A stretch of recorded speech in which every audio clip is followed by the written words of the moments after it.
One fine day, Julia informs Mr. Rourke that the plane they've been waiting for has finally arrived. The man then gets his staff ready to greet their guests, Melanie, JD, Brax, Patrick, and Gwen, who all won a contest to stay on Fantasy Island. Julia introduces herself to the winners as Rourke's assistant, saying he'll meet them later before taking them to their rooms. At the same time, a man named Damon watches them from afar. Moments later, stepbrothers Brax and JD wait at the bar while the other guests settle in their rooms. Meanwhile, Julia tells Gwen that Rourke tailors each fantasy specifically to the guest, adding that her life is about to change forever. Then, Julia's nose bleeds as she leaves, but she just wipes it off and continues to walk away. Once Julia is gone, Gwen notices some footprints in the bathroom and sees a burnt man in the mirror, but he quickly disappears. That night, the guests gather at the bar while waiting for Rourke. There, JD reveals to Patrick how his dad married Brax's mom when he was still a kid, and the men introduce themselves to each other. Meanwhile, Melanie asks Patrick what his fantasy is, wondering what his room will look like, but he doesn't know how the whole thing works.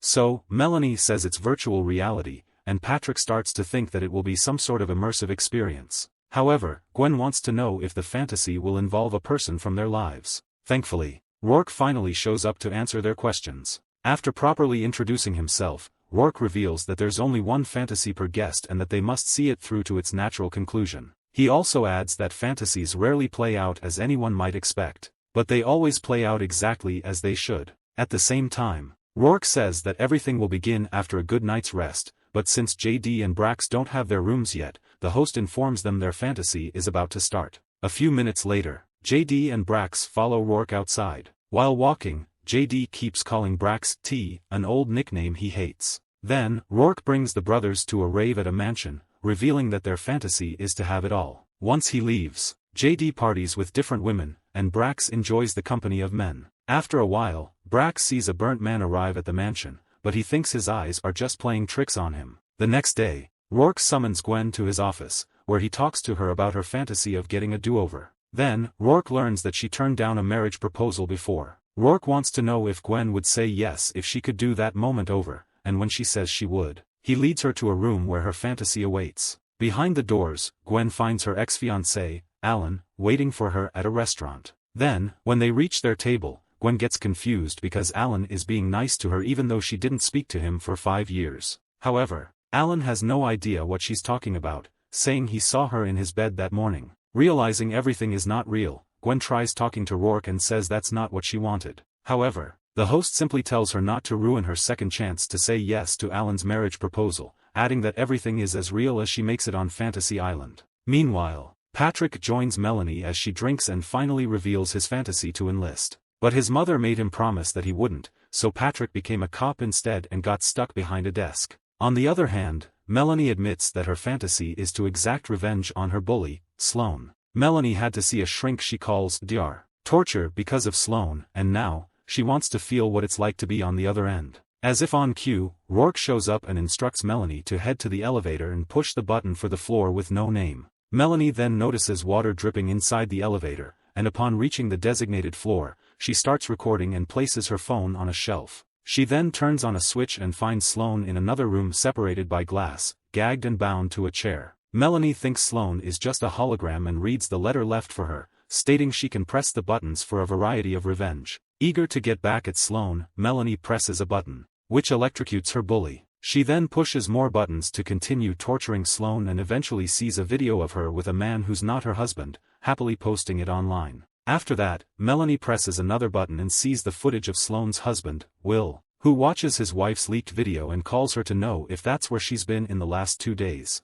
At that moment, Melanie realizes something is wrong and presses another button, seeing a video of Sloane being abducted. So, she quickly calls Rourke and says she's done, unable to believe that the host would actually kidnap Sloane. Meanwhile, Rourke takes Patrick into the woods, where Damon warns him that the entire island is not what he thinks it is. However, their conversation is cut short by some soldiers, so Damon immediately hides. Patrick tries to tell the soldiers he's part of a covert operation, but the men don't believe him and take him with them. Back at the restaurant, Gwen finally accepts Alan's marriage proposal despite knowing it's just a fantasy. At the same time, the stepbrothers find a panic room and armory, where Brax decides to take a grenade. Then, the two go to the beach, and JD throws the grenade into the water using a baseball pitching machine. Meanwhile, Patrick finally meets the soldiers' leader, Lieutenant Sullivan. Of course, Patrick instantly recognizes the man as his father and demands to see Rourke, yelling that's not what he asked for. Then, Sullivan sees his name on Patrick's dog tags and asks him how that happened, but they soon get attacked by their enemies. Patrick can only stand there as the men exchange fires, and, unfortunately, he gets shot and passes out.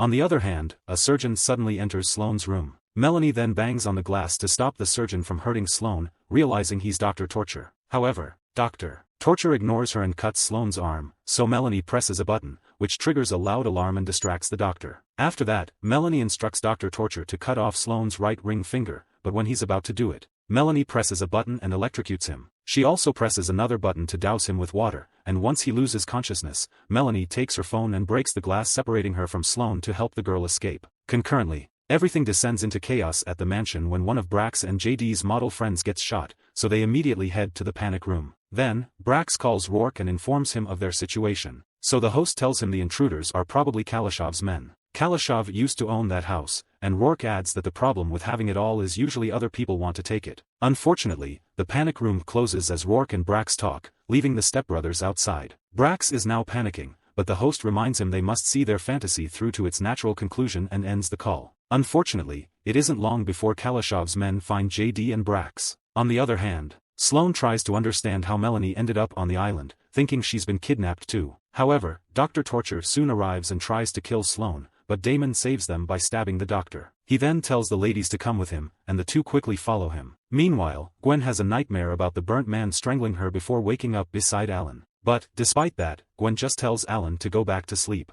In the woods, Patrick regains consciousness and walks around upon hearing a sound, only to be choked by the burnt man. However, he soon realizes it's just a dream, but he doesn't even have time to think about it because Sullivan wants to talk to him privately. Sullivan wants to know why Patrick has a picture of him and his son, so Patrick says that's him when he was 9. However, Sullivan doesn't believe Patrick and shows him his ID, asking why it has his son's name and birthday on it. Unsure how to prove he's Patrick Sullivan, Patrick tells his father things only he knows. Eventually, the lieutenant believes Patrick, and Patrick realizes that his real fantasy is to see his father. Then, Patrick tells Sullivan he died saving his men on a classified mission in Venezuela, and Sullivan says they'll go there the next day. The following day, Gwen wakes up and sees a photo of her with Alan, realizing they're already married. Unable to believe it, Gwen decides to talk to Rourke, but the host reveals they've already been married for 5 years, adding that they have a daughter, Lila. Sure enough, Gwen sees more pictures of her family in her phone and starts having flashbacks, remembering Lila while she was growing up. Meanwhile, Rourke reveals the island's powers, saying he looked for it with his wife years ago. However, she died before they reached the island. So when he discovered that place, he wished for her to live again and return just as he met her. However, Rourke has to stay on the island to be with his wife forever and orchestrate the fantasies for the guests. In the woods, Sullivan starts to leave with Patrick. However, Patrick tells Sullivan his men will die without him, revealing that he was killed when he threw himself on a grenade to save them. But, despite that revelation, Sullivan is determined to get home to his 9-year-old son. So, Patrick tries to stop Sullivan from leaving, and as the two get into a physical fight, Patrick points a gun at his father and tells him he'll help him complete his mission. On the other hand, the stepbrothers try explaining to the armed men that they don't know Kalashov. However, the men's leader, Devil Face, doesn't believe them and starts cutting JD's arm when JD tells them he has no idea where their money is. So, JD lies and says it's downstairs, but Devil Face is still doubtful and takes Brax with him as he looks for the cash. Meanwhile, Gwen feels guilty for having the chance to live with Alan and Lila. She then talks to Rourke and asks for a new fantasy, but the host reminds her the guests can only have one. Concurrently, Damon takes Melanie and Sloane into a cave, where Sloane is followed by an evil version of herself. A few minutes later, Melanie sees a burnt man while wading through dirty water in the cave.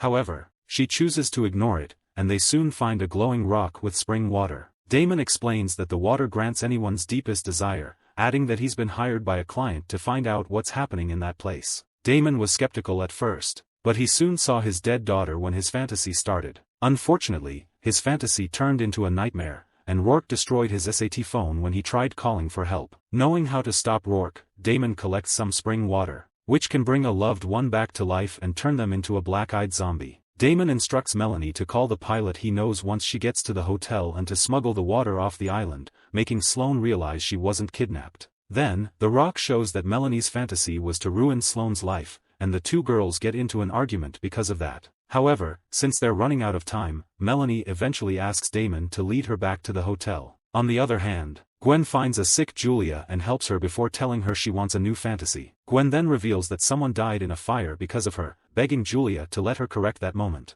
After that, Gwen confronts Rourke and demands to get the do-over she really wanted, returning her rings and heading to another room. However, Gwen notices the black water dripping from the ceiling, but that doesn't stop her from reliving her fantasy. Gwen tries to save her neighbor, Nick Taylor, from the fire in their apartment building, and she comes across JD and Brax on the stairwell. However, they don't recognize her, so Gwen proceeds to Nick's unit and ends up leaving again to ask a cop for help to open the door. Then, Gwen realizes that the cop is Patrick, who also doesn't recognize her and says they should just wait for the fire department. Frustrated, Gwen returns to her unit to get a hammer, only to pass out seconds later. Meanwhile, Brax runs and hides in the armory, where he gets a gun to shoot one of Devilface's men. On the other hand, a zombified Dr. Torture attacks Damon and eventually stabs him, but that doesn't stop him from pushing the doctor off a cliff. Unfortunately, that costs him his life, too, so Melanie makes sure he didn't die in vain and takes his map. Meanwhile, Patrick helps Sullivan and his men rescue some hostages in Venezuela, who turn out to be JD and Brax. However, Patrick thinks Brax is one of the bad guys because he's wearing a mask and holding a grenade. So, Patrick immediately stops Brax, which allows Devilface and his minion to take them down. But Patrick and Brax fight back, while on the other hand, Sullivan and his team rescue JD and the models. Unfortunately, they're unaware that every bad guy they kill turns into a black-eyed zombie. Outside, Patrick finally kills Devilface and his underling just as Sullivan and his team arrive. Unfortunately, the black-eyed zombies start showing up, killing JD and Sullivan's men. Sullivan then orders Patrick to leave, and Patrick can only watch in horror as the zombies shoot his father to death before finally fleeing with Brax. At the same time, Melanie and Sloane return to the torture room, where Melanie calls Will. Sloane tells Will she's been kidnapped and asks for his help, apologizing for cheating on him. Then, she instructs him to call the number Damon gave Melanie and ask for a plane. On the other hand, Gwen is saved by Julia. However, Gwen fails to help Nick, and that's when she realizes it's someone else's fantasy. Meanwhile, Brax and Patrick find Melanie and Sloane, and they all quickly head for the dock. Unfortunately, Rourke and his men intercept them in the lobby, where Gwen confronts the host about their fantasies. Gwen now knows that they were brought there because of Nick, who turns out to be Brax and JD's roommate. Gwen admits to accidentally starting the fire in the building, and she also points out that Patrick was there, but he didn't do anything. Meanwhile, Melanie reveals that she was supposed to go on a date with Nick that night, but she got cold feet. Now that the guests know that everything is just one big revenge fantasy because they all have a hand in Nick's demise, Rourke admits that it will end with their deaths. Then, Damon's plane finally arrives, so Patrick deals with Rourke's men while the others escape. Luckily, Patrick manages to flee when Julia shows up, and Rourke just lets him go. Unfortunately, the plane is shot down by Devilface, forcing the guests to run and hide. They then rest by the waterfalls, where they all wonder who Julia is because Gwen finds it odd that she saved her. Then, Melanie shows them the map to the spring with an ancient stone, and Sloane tells them the water from it makes the fantasies possible. So, they plan to destroy the spring using a grenade and quickly head to the cave. Sadly, they all get separated once they're inside the cave. Patrick is pulled underwater by several hands, and it isn't long before he faces a zombified Sullivan. On the other hand, Sloane picks up the canteen that Melanie dropped before facing the evil version of herself. Unfortunately, as Sloane tries to deal with her inner demon, she gets attacked by Dr. Torture. Meanwhile, Brax talks to a zombified JD, who blames him for his death. However, Brax is forced to run away when Devilface shows up and shoots JD. At the same time, Gwen follows Lila's voice and finds her killing Alan. Nick then shows up and holds Lila's hand, and while he refuses to accept Gwen's apology, he says he's not responsible for what's happening to them. Concurrently, Patrick manages to drown Sullivan, but Melanie suddenly shows up and repeatedly stabs him. Gwen quickly searches for Patrick upon hearing his screams and comes across Brax, and it isn't long before Melanie shows up with Dr. Torture and Sloane. Of course, Melanie already took the grenade from Patrick. As it turns out, everything is Melanie's fantasy, and she really liked Nick. Unfortunately, he died before they could go on a date, and she blames the other guests for that. However, Sloane distracts Melanie so Brax and Gwen can grab the knife and grenade from her. Gwen then punches Melanie while Brax stabs Dr. Torture, and Sloane quickly runs away with them. The trio looks for the spring,